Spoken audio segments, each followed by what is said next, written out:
Navy to add hypersonic missiles to Zumwalt-class stealthy destroyers.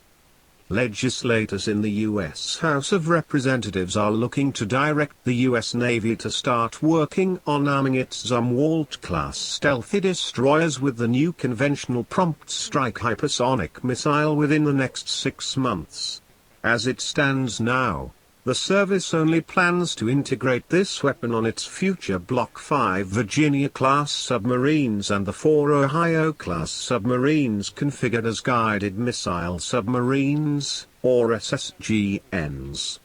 This push to a major shift in plans for these missiles and might finally lead to the elimination of the 155mm advanced gun systems on the Zumwalts. There's Zumwalts in the Annual Defense Policy Bill, or National Defense Authorization Act, for the 2021 fiscal year. On June 21, 2020, this subcommittee publicly released the text of this and other sections that it is hoping to make part of the final. The Secretary of the Navy shall initiate such transfer of conventional prompt strike technologies to DDG-1000 class destroyers by not later than January 1, 2021. The conventional prompt strike system is the Navy's version of a hypersonic weapon it is developing jointly with the U.S. Army. Both services will use a common missile and hypersonic boost glide vehicle warhead design in their respective sea and land-based launch systems.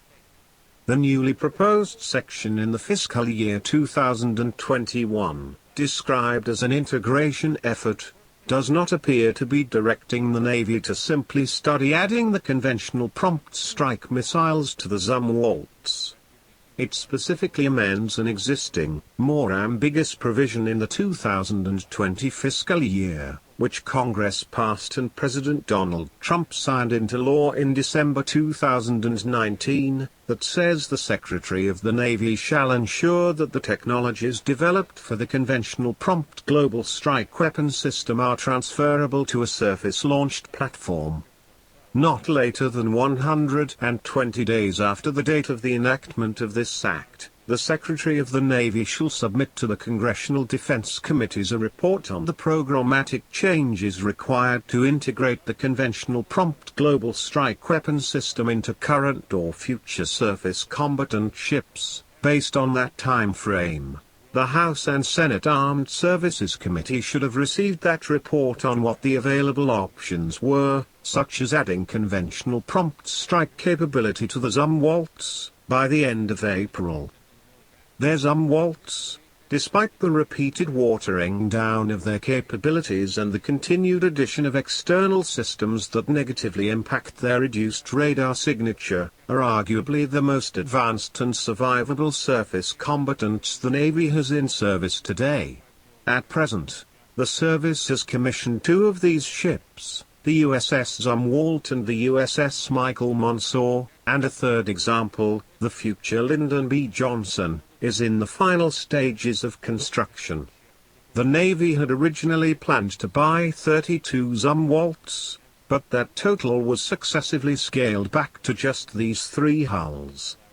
The exact expected range of the conventional prompt strike missiles is unknown, but the goal is for it to be in the thousands of miles.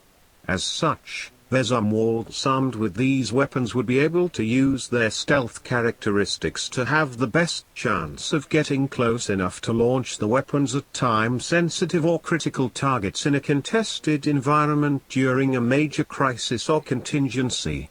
Combined with the already extreme speed of the weapons themselves, being able to get closer to the target would further reduce the time an opponent would have to react to the strike, either to try to relocate important assets or otherwise seek cover, increasing the chances of success.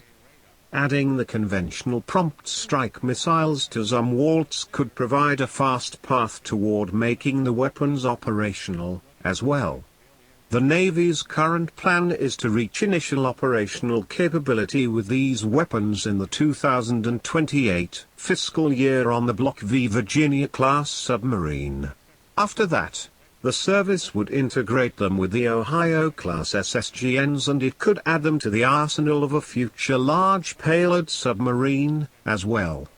The Army, by contrast, expects to reach initial operational capability with its land-based version in 2023. Thank you for watching. Please like, share, comment, and subscribe.